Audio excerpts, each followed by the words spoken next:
बेटा राम। पिताजी, आपकी आज यह कैसी दशा है? कुछ बोलते क्यों नहीं? ऐसे आंखें क्यों बंद किए हैं? ऐसे मुख से खामोश क्यों हैं?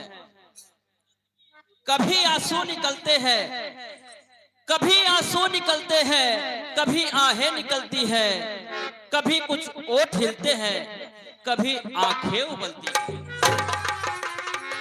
हुए व्याकुल बिसारी सारी, हुई व्याकुल बिसारी सारी, सुध बुध आज निज तन की।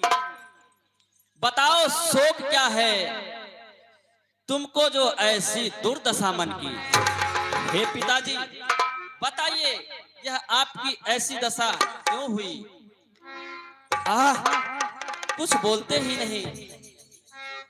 क्या बताऊं विधाता, मेरे पिताजी जो मुझे देखते ही दौड़कर सीने से